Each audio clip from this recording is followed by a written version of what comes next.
Hello, everybody. It's me. It's Connor, your favorite person, I know. I'm doing devotional tonight.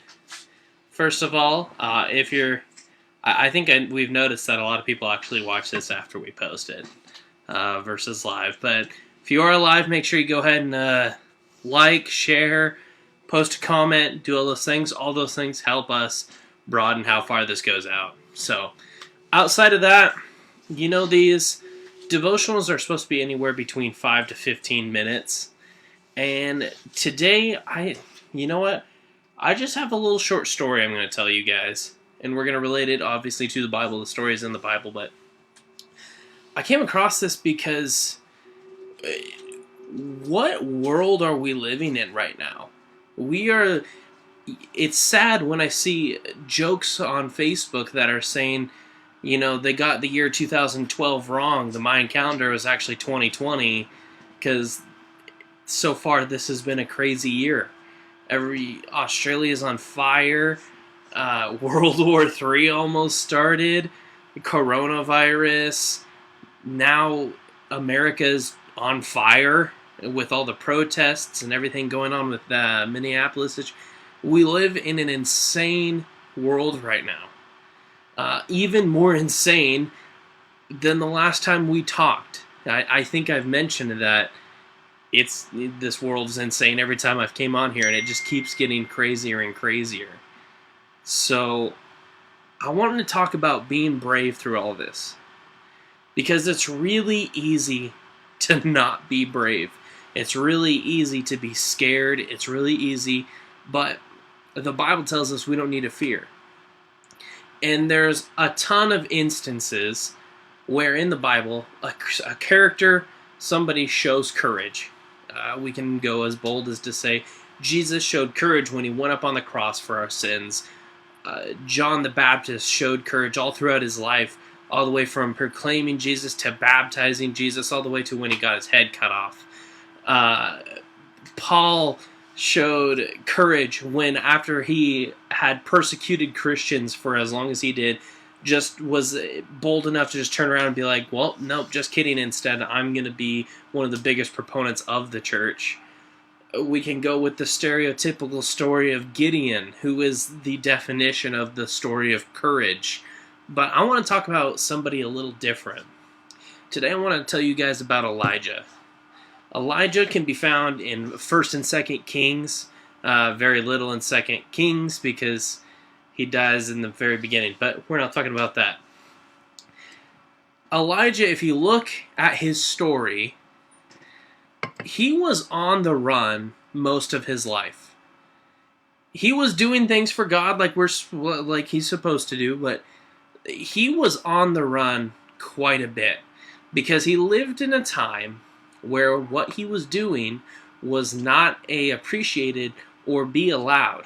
It wasn't allowed for him to be a prophet of God because King Ahab and his quote-unquote lovely wife Jezebel, we all know about her, they wanted to serve Baal, and so they outlawed the worship of God. They killed prophets, and he was on the run most of his life. He had reason to be scared.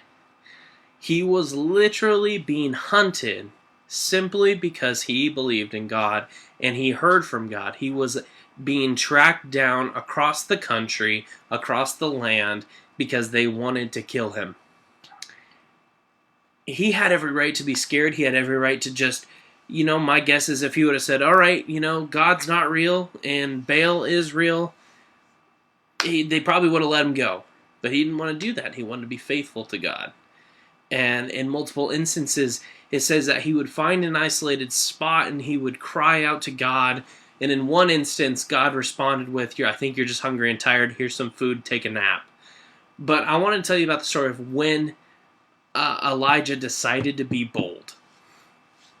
Elijah, I had it up. I was reading through it in 1 Kings, I want to say chapter 20, 18. Chapter 18. God he gives Elijah this idea. And he says, if I'm God, then let me be God. And if Baal is God, let him be God.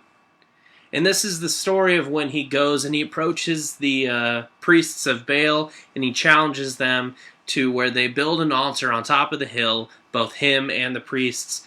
And they said, bring everything you need for the altar except for the fire, and whoever's God is real, they will create the fire. And we all know how the story goes, that these priests of Baal go and they build their altar, and the fire obviously doesn't come because Baal is a false god. And they dance around it. They start to cut themselves. They're stabbing each other. They're shouting. They're chanting. Halfway through, I'm pretty sure Elijah probably took a nap, and then he was kind of making fun of him. He was mocking him. He was going, maybe he doesn't hear you. Maybe you should be a little louder. Cut yourselves a little deeper. And ultimately, that didn't happen. Then it got to his turn.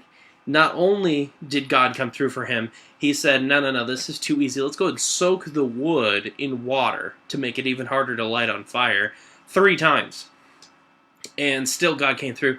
That's an amazing story. That's an amazing story of Elijah being bold. He approaches these people who want to kill him, who have been told they have execute authority to kill him as soon as they see him. And he challenges them because he knows who his God is. But what I really want to get at, the quote I want to get at, and I want you guys to pray this into your lives the rest of this week until the next time I'm going to be able to see you. If God is God, then let him be God. And I'm going to replace the next part, because the next part is, and if Baal is God, let him be God. I want to say, if fear is God, then let fear be God. What I mean by that is, we have a God who is in control. We have a lot of things going on in this world, and it's scary. It's fair to say that it's scary.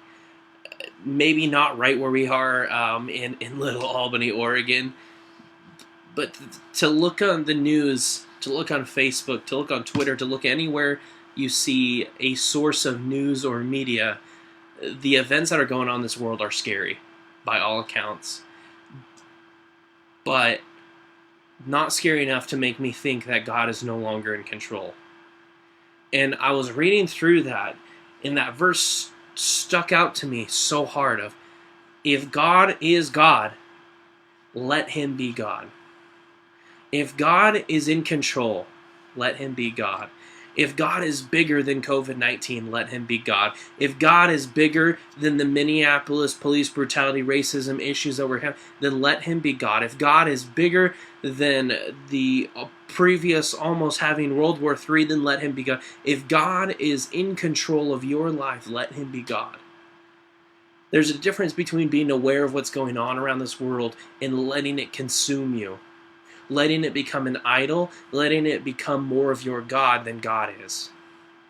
So if God is God, let him be God.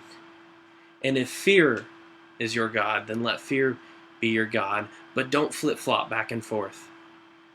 Don't proclaim yourself as an amazing Christian, but then let yourself be so consumed by this fear of this world. God is in control. God is all-powerful. God is amazing. With that, like I said, I want you guys to pray this. I want you to pray this into your existence. We have power in our voice. We have power in our prayer. Just because we're not able to meet as a church does not mean that we do not have power in our prayers. God is still listening. God is still ever present. I want you guys to pray this into existence, that God is going to be the God of your life, and he's going to be a God above all these things. Like I said, awareness is one thing, but God is still above that. God is still above the awareness. God is still above everything, and he's still in control. All right, guys, I told you it was going to be quick. We're at 10 minutes just about, which is about 10 minutes less than I usually go.